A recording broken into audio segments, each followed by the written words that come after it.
Et je vais du coup donner maintenant la parole à Benoît Marie qui vient de parler, qui est cofondateur de XAR, donc une solution no-code française. On va en reparler d'ailleurs un peu plus tard avec ta présentation détaillée, mais juste avant ça, et notamment au titre de ton investissement dans le SFPN, le syndicat français des professionnels du no-code, je voulais justement te poser cette question de la propriété intellectuelle. Donc là, on a parlé de la question des données et de la confidentialité de ces données et le respect de la RGPD. Propriété intellectuelle, c'est un sujet un petit peu différent. C'est-à-dire, moi, Pierre, je développe sur la base d'un outil XAR une application que je vais vendre derrière. Est-ce que je suis, moi, propriétaire bien de cette solution que je vais vendre? Et quel est le niveau de dépendance ou de copropriété que nous avons ensemble, compte tenu que ma solution dépend de la tienne? Oui, alors je commence par préciser que c'est un sujet qui est assez complexe, dans le sens où il n'y a pas encore de jurisprudence, donc c'est juste en gros des idées qu'on a pu se forger au fur et à mesure des échanges, notamment avec des juristes, mais c'est pas quelque chose de sûr et certain. C'est pas encore figé. Ce que je veux dire n'est pas figé, c'est des évolutions de pensée plutôt. Donc il y a deux choses dans les outils no-code. Il y a ceux qui sont des logiciels SaaS, donc eux, il n'y a pas trop de doute sur le fait que toutes les configurations leur appartiennent, la propriété intellectuelle leur appartient, les données non, pour la plupart, mais donc les données appartiennent aux clients, donc ça va très bien, mais les configurations, tout ce qu'ils vont faire dessus appartient à l'éditeur, parce que c'est un logiciel SaaS. Et après, il y a une deuxième catégorie, c'est les logiciels qui permettent de créer des logiciels. Donc je peux créer mon logiciel, mon propre logiciel en totale marque blanche. En collant bien le micro sur ton menton. En collant bien le micro sur mon menton. En full marque blanche, donc c'est mon logiciel. Et là, la question se pose, est-ce que le no-code, du coup, ce qu'on a configuré, est considéré comme du code en termes de propriété intellectuelle, donc comme si j'avais développé un code. Donc est-ce que le no-code est considéré comme un langage de programmation, mais visuel, ou est-ce que finalement toutes les configurations appartiennent à la plateforme? Et là, c'est plutôt dans les CGV, CGU qu'il faut le voir. Nous, par exemple, on donne la propriété des configurations aux personnes qui créent leur logiciel chez nous, donc on se considère comme un langage de programmation visuel, mais à partir du moment où ils modifient quelque chose, c'est-à-dire qu'on a des éléments préconfigurés, ceux-là nous appartiennent parce que c'est nous qui les avons créés. À partir du moment où on modifie un seul pixel, par exemple sur un bouton ou une couleur, à ce moment-là, la personne est propriétaire de ces configurations et peut revendre sa propriété intellectuelle à d'autres personnes. Peut soit la revendre, soit la donner, faire ce qu'il veut avec. Voilà, grosso modo. Même jusqu'à rendre open source du coup son logiciel, puisqu'on a un langage de programmation qui est hébergé sur un serveur, et donc l'ensemble, on va pouvoir le rendre open source. Voilà, c'est une des questions importantes, c'est dire si on peut s'assurer que l'outil no-code peut être considéré comme un langage de programmation, alors moi je développe mon outil sur base de ton langage de programmation, mais pour autant les droits d'auteur et éventuellement d'autres titres de propriété intellectuelle que je pourrais revendiquer demain, a priori, à vérifier avec les conseillers spécialisés, etc., sont bien, je peux revendiquer mes propres droits d'auteur indépendamment de toi, ta propriété intellectuelle qui est sous-jacente. Exactement. On arrête là pour l'instant, mais en tout cas, voilà, c'est un point qui me semblait important à souligner. Soyez bien vigilants sur ces sujets-là qui sont importants, surtout si vous développez un business sur base de solutions no-code. Benoît-Marie, oui. On va maintenant entrer dans la séquence numéro 1, après cette longue introduction, mais qui était nécessaire, longue et passionnante, je tiens à le préciser.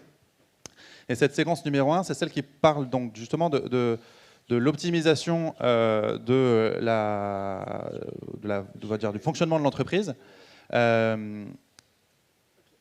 Petit ajustement technique.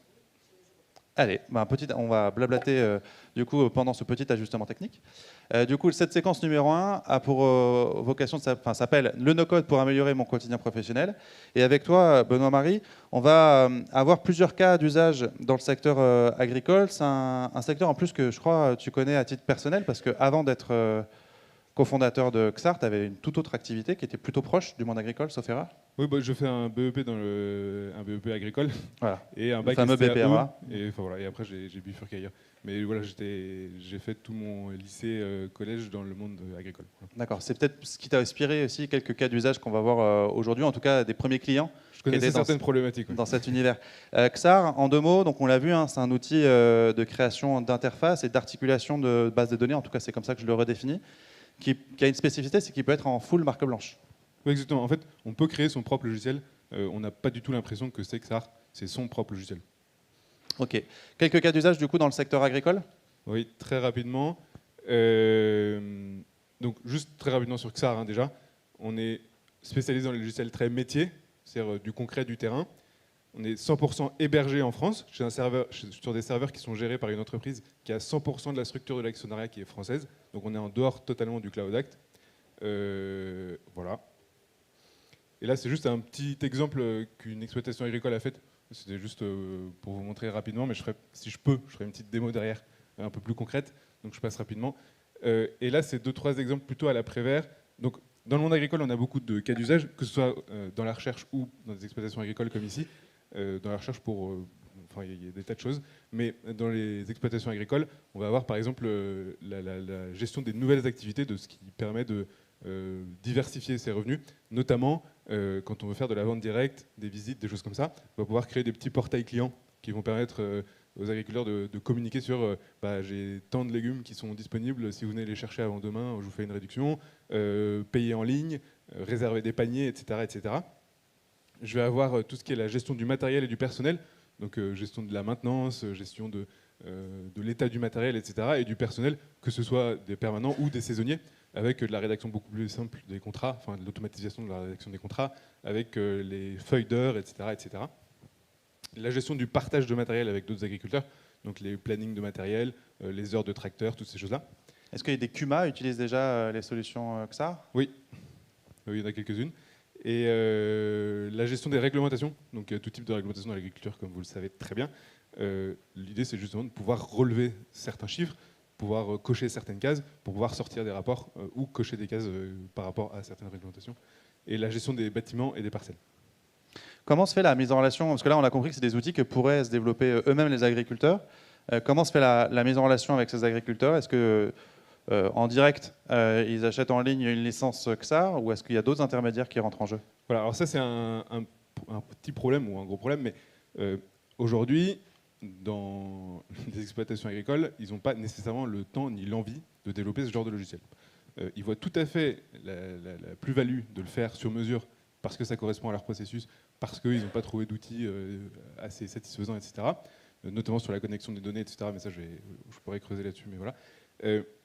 C'est simplement qu'ils n'ont pas le temps ni l'envie de le faire, donc ils vont avoir besoin de personnes pour faire le 0 à 1. Ce qui est intéressant, c'est qu'une fois que le 0 à 1 est fait, donc la première version, ils sont capables de le modifier et ils sont capables de changer certaines choses. C'est ça qui est. C'est la première marche, quand on parlait tout à l'heure, Erwan. Et donc pour ça, on a des freelances qui le font pour eux. L'avantage, c'est que ça coûte pas très cher et que ça prend pas beaucoup de temps. Et notamment, on a un agriculteur, par exemple, qui est devenu freelance pour d'autres agriculteurs. Donc lui qui l'a pris en main, qui a tout fait tout seul et qui s'est dit tiens, je pourrais peut-être aider les autres. Et ça fait un complément de revenu. Et du coup, ces freelances, vous les avez référencés et ils sont, on va dire, XAR compatibles, ou c'est, on va dire, un peu opportuniste et charge à l'agriculteur de trouver son freelance qui l'aidera? Non, nous, ce qu'on propose, c'est vous nous demandez un freelance, on a une communauté de freelance qui sont certifiés XAR, et derrière, on vous en propose 3 avec les plus, les moins, etc. Quel montant ça représente pour l'agriculteur? Alors c'est très, très variable, hein, parce qu'il y a des très grosses applications. Ouais. Donc je crois que la plus grosse qui a été faite, elle a coûté 8 000 €, quelque chose comme ça. Et puis après, il y a des tout petites applications qui coûtent 2 000 à 3 000 €. C'est pour juste faire un petit portail client, ça va assez vite. Donc, compris le temps de l'intégrateur, on va dire. Sans parler de la licence, c'est juste l'intégration. Et après, les licences, ça commence à 0 €. Et après, la plus grosse licence qu'on va avoir d'agriculteurs, c'est 112 € par mois. D'accord. On aura cet après-midi et plus tard dans la journée, là aussi, des cas d'usage avec un beau contre-exemple avec Louis qui est dans la salle. Tu disais l'agriculteur n'a pas le temps, lui il le prend. Typiquement, on en a quelques-uns, on en a 3 ou 4, mais c'est plus rare que ceux qui... C'est plus rare, mais ça reste aussi un modèle intéressant. Et donc on se rend bien compte que voilà, il ne suffit pas de donner l'outil dans les mains d'un agriculteur pour qu'a priori il se débrouille tout seul. Il y a la disponibilité d'esprit, la disponibilité de temps, l'envie, et puis peut-être quelques enjeux également de compétences en termes d'architecture conceptuelle, et il y a peut-être besoin d'un interlocuteur pour l'aider à traduire son besoin en outils. Je crois que la démonstration va être compliquée. Petit problème de paramétrage parce que c'est un Mac et non pas un PC, si je comprends bien. Parce qu'il n'y a pas de câble HDMI. Avec le Mac, ça ne fonctionnera pas. Est-ce que sinon c'est directement en ligne, si je ne dis pas de bêtises? Oui, je peux essayer, si bien compris. Mais c'est juste peut-être un peu... C'est pas grave, je vais meubler pendant que tu cherches à te connecter. On aura du coup tout à l'heure justement des illustrations très concrètes d'applications développées sur base XAR. notamment avec Louis, je le disais, qui va nous rendre donner quelques exemples. Est-ce que Louis, que j'ai perdu, il est là, justement, tu peux nous expliquer déjà comment tu as pris en main, toi, ces outils XAR et pourquoi tu n'as pas eu besoin, toi, de recourir à un freelance? Tu avais déjà, toi, des compétences que tu avais pu développer de ton côté, notamment dans ton parcours de formation?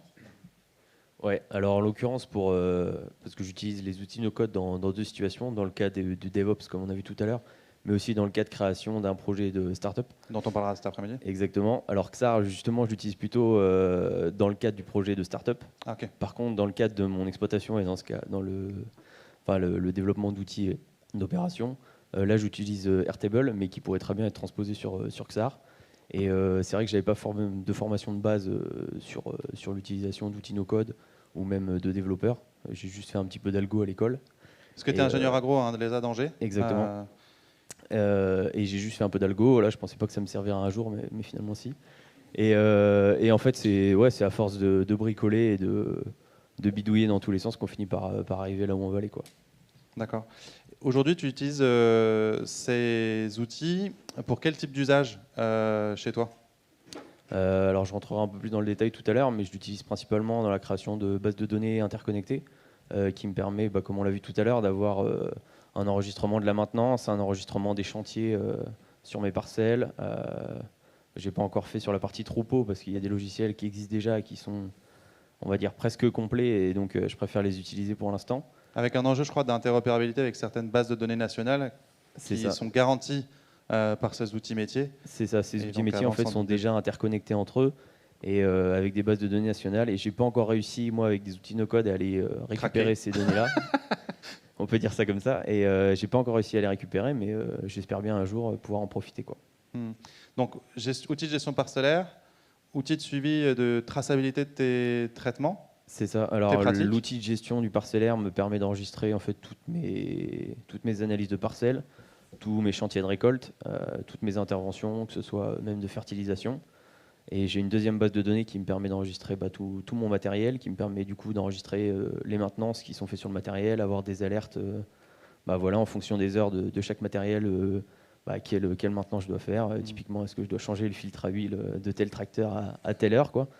Et j'imagine que tu fais interagir la base de données matérielle avec la base de données parcellaire. Exactement. Et quel matériel sur tout quelle est parcelle interconnecté et ça me permet de savoir, voilà, telle date, j'ai fait tel chantier avec tel matériel, ça m'a pris tant de temps, ça m'a coûté combien, c'est qui l'a fait, etc. Et derrière, ça permet d'avoir non seulement du suivi, mais aussi un tableau de bord qui me permet d'avoir une vue globale sur la totalité de l'exploitation, enfin la quasi-totalité de l'exploitation. En t'écoutant, moi je serais fournisseur de solutions, ce qu'on appelle FMIS, Farm Management System. Je me poserais quelques questions quand même, parce que là, tu bypasses complètement certains de ces outils-là. Sauf pour le troupeau, tu disais. Ouais, c'est ça, sauf pour le troupeau. C'est-à-dire que il y a plein d'outils qui existent, hein, j'en discutais tout à l'heure, et qui fonctionnent bien. Le problème, c'est que c'est jamais totalement adapté, parce que chaque exploitation, et je ne sais pas si c'est spécifique au monde agricole, mais toutes les exploitations agricoles sont différentes, et les outils sont jamais vraiment totalement adaptés à l'exploitation. On a toujours un petit truc qui va varier. Et je pense qu'on n'a jamais un outil parfait tant qu'on ne le développe pas par soi-même avec son exploitation. Un peu comme on peut avoir de l'autoconstruction de matériel agricole, pour moi, on pourra en discuter tout à l'heure, mais pour moi c'est à peu près la même chose qui va se passer avec le no-code. C'est-à-dire qu'on a des agriculteurs qui vont construire eux-mêmes leur matériel qui est parfaitement adapté à leur pratique. Sur la compta, je crois savoir que c'était un sujet qui reste encore un peu épineux pour toi. La compta, ouais, c'est encore un peu compliqué. Il y a beaucoup de services SaaS qui existent aujourd'hui sur la comptabilité, mais pas forcément sur la comptabilité agricole. Et ça reste toujours assez spécifique, donc on est obligé de rester sur les centres de gestion, les solutions classiques, ce qui n'est pas forcément optimisé, encore une fois, par rapport à ce qu'on voudrait, quoi. Et on voudrait, moi personnellement, je voudrais l'interconnecter avec mes autres outils, avoir moi-même la main mise sur tous mes outils de gestion, quoi. Ce serait intéressant de se poser la question de savoir, est-ce que tu as un profil un peu particulier ? Quelle est la part des agriculteurs français aujourd'hui et demain qui te ressemble? Ça sera une question à poser demain dans un autre séminaire peut-être, pour savoir si tu es un ovni ou est-ce que tu vas représenter, en tout cas tu es l'idéal type d'une catégorie d'agriculteurs, de futurs utilisateurs de solutions no-code et qui du coup vient vachement interpeller, comme je le disais, les éditeurs de logiciels plus classiques, historiquement implantés en agriculture. Qu'est-ce que ça donne, Benoît-Marie? Bon, on y arrive petit à petit. Parfait. Merci, Louis. Désolé. Et du coup, on a voilà, un peu anticipé certains des échanges qu'on aura cet après-midi. Mais ça me semblait opportun de les intégrer à cette séquence parce que c'est exactement de ça dont on parle aujourd'hui, l'optimisation du fonctionnement des exploitations agricoles et plus largement les entreprises. Alors, une petite démo sur un des cas d'usage que tu as déployé sur XAR. Alors, ouais, l'idée, c'est juste de vous montrer le principe de comment on crée très rapidement un logiciel, parce que je pense que c'est mieux de vous montrer très rapidement comment ça fonctionne, plutôt que d'expliquer. Et donc, je vais essayer d'aller le plus rapidement possible. Mais là, l'idée, c'est que j'ai des données sur un tableau Excel, et je veux le transformer en un petit logiciel qui va me permettre de les afficher pour un utilisateur et d'en rajouter. Donc, je vais aller importer mes données. Pour ça, je vais ajouter une base de données. Je vais importer mes données ici. Là, je vais aller dans une base de données avec des données fictives. Je vais aller copier. Hop. Et ensuite, je vais aller coller mes données ici. Ça les a bien importées. Je choisis le type de champ. Donc là, c'est juste du texte. Là, c'est du texte. Là, c'est du texte. Là, c'est un mail. Là, c'est un téléphone. Hop. Bon, il ne le détecte pas, on va mettre un nombre. Un commentaire. Qui va être du coup un paragraphe. Et un attribut qui va être un single select. J'importe mes données. Et ma base de données est créée devant moi. Je peux la modifier, je peux faire ce que je veux. Voilà. Et maintenant, je vais vouloir le transformer en logiciel. Pour ça, je vais aller dans mes interfaces. Là, je vais créer simplement une ligne avec une colonne. Ensuite, je vais vouloir montrer ce tableau à mes utilisateurs. Donc, je vais créer un tableau.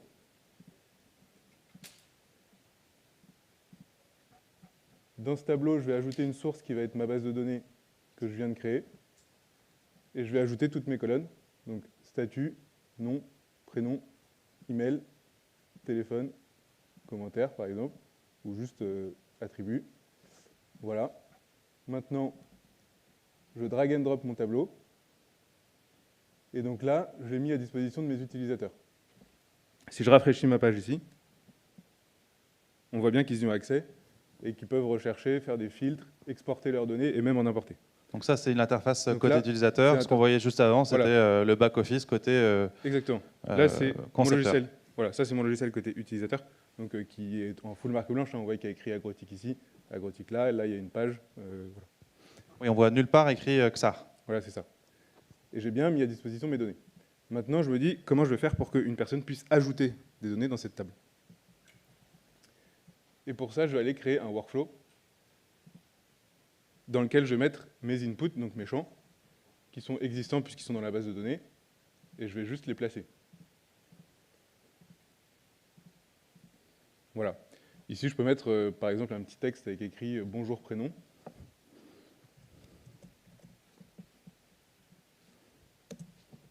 Tac.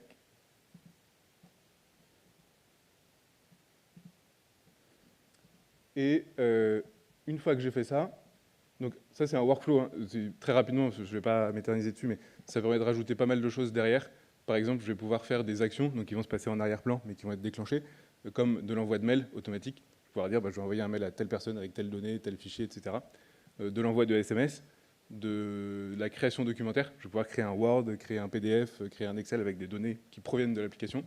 Je vais pouvoir mettre à jour des données donc ailleurs. Par exemple, s'il se passe ça dans tel workflow, alors je vais pouvoir aller le mettre à jour dans telle autre base de données qui se trouve ailleurs, comme des statuts, comme de la gestion de stock, toutes ces choses-là. Je vais pouvoir convertir des fichiers de PDF à Word, de Word à PDF, de PDF à image, etc.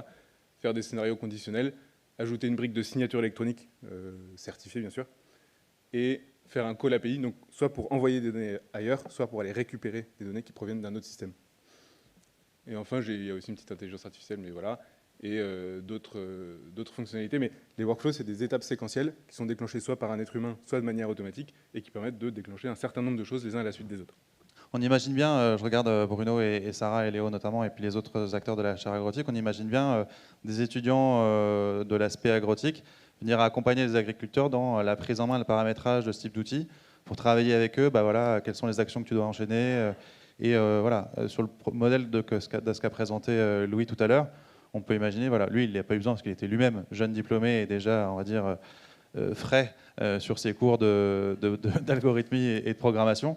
Mais voilà, des étudiants agrotiques peuvent tout à fait accompagner la prise en main de XAR auprès d'agriculteurs, on imagine bien. Oui, exactement.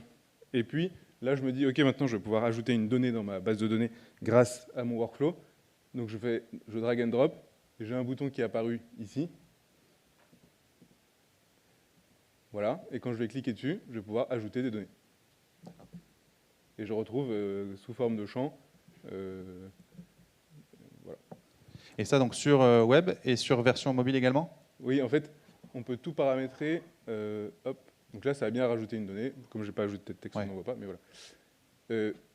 Sur la composition des interfaces, c'est des lignes et des colonnes. Et après, on va pouvoir tout paramétrer. Donc je vais pouvoir paramétrer l'arrière-plan, les ombres, les bordures, les couleurs, etc. au pixel près. Simplement, il y a une première configuration qui est faite, qui est ce qu'elle est, mais on peut tout modifier. Si, par exemple, la barre de gauche, je la veux beaucoup plus large, hop, donc plus large, et d'une magnifique couleur rose, bah, c'est tout à fait possible. Voilà. Et pareil pour chaque ligne, je vais pouvoir dire, je veux le masquer sur ordinateur, comme ça je vais pouvoir faire une ligne qui s'affiche que sur ordinateur, mais pas sur mobile et tablette. Je vais pouvoir faire une ligne qui s'affiche sur mobile, mais pas sur ordinateur, donc faire des configurations en fonction des différents devices. Et après, je peux aller voir ce que ça donne dans la prévisualisation en me disant, OK, bah, qu'est-ce que ça va donner sur un mobile? Ça va donner ça. Voilà. Donc est-ce que ça me convient ou pas? Non, bon, bah, faut que je modifie pour les mobiles. Super, très clair. Voilà, je ne sais pas si ça vous aide à mieux visualiser comment on peut mettre en place des petits systèmes assez rapidement. Et après, on peut aller dans la complexité beaucoup plus large. Mais voilà. En tout cas, moi, oui. J'y vois beaucoup plus clair. Et encore une fois, je comprends. Enfin, j'imagine bien, encore une fois, la capacité d'étudiants d'Agrotic Service et autres d'accompagner des agriculteurs, des groupes d'agriculteurs, des organisations professionnelles dans la prise en main de ce type d'outils et penser avec eux les workflows dont on parlait. Pourquoi pas aussi venir adapter l'outil à leur workflow existant et se poser la question de la pertinence peut-être aussi de ces workflows à ce moment-là. Voilà, deux choses là-dessus. La première, c'est qu'effectivement, je trouve la meilleure manière d'accompagner les entreprises de se mettre à côté d'elles pour créer ensemble un logiciel. C'est-à-dire que le no-code permet de se dire « Ok, non, le bouton, je le veux plutôt à droite, plutôt bleu, plutôt carré, plutôt grand ». On le fait en temps réel. Et donc, on est ensemble derrière un écran, donc ensemble vers un projet commun. On n'est plus dans un cahier des charges de 1000 pages où on fait des allers-retours qui sont des dialogues de sourds parce que le développeur n'a pas compris, parce qu'on n'arrive pas à bien diffuser ce qu'on veut faire. Et donc là, ça permet de le faire en temps réel et de modifier en temps réel derrière un ordi ensemble. Et ça, je trouve que c'est une vraie force pour l'adoption de l'outil et ensuite l'utilité de cet outil. Et deuxième chose que je tiens à dire, c'est que je pense qu'on est dans une grosse évolution sociologique. Il y a 30 ans, on ne marchait que par communauté, la communauté familiale, la communauté religieuse, la communauté d'entreprise. Et donc, beaucoup de décisions étaient prises à notre place par ces communautés. Aujourd'hui, on devient des individus, parce que l'avancement du monde fait que c'est comme ça, c'est pas moi qui le dis, c'est les sociologues, mais en gros, on devient des individus à part entière, et qu'est-ce qui définit un individu? C'est de prendre des décisions, de faire des choix. Le no-code pour les entreprises permet de prendre ces décisions et de faire ces choix personnellement, c'est-à-dire pour nous, en tant qu'une entreprise, et permet d'enlever tous les systèmes qui ont été pensés pour ces entreprises, qui étaient pensés pour un groupe. Maintenant, on le prend à l'aune de l'individu entreprise, qui est une individualité morale, pour que ce soit un système qui soit uniquement pour ce que ceux qui gèrent et ceux qui constituent cette entreprise ont imaginé et les process qui pratiquent au quotidien. Que ce ne soit pas à côté de la plaque, qu'on ne doive pas complètement s'adapter à un outil qui a été pensé pour nous, mais que l'outil s'adapte à notre quotidien et à comment on voit les choses au quotidien. C'est très interpellant ce que tu dis quand on transpose ça dans le monde agricole, quand on pense développement agricole qui historiquement s'appelait l'encadrement agricole, où on pensait beaucoup pour le compte d'agriculteurs. Et aujourd'hui, on voit bien que les processus d'innovation ils sont beaucoup plus fluides, beaucoup plus moins unidirectionnels et beaucoup plus en forme de réseau. Et donc, voilà, ce que tu racontes va clairement dans ce sens. Merci beaucoup. Si tu as dit tout ce que tu voulais dire, super. Merci beaucoup pour cette première présentation.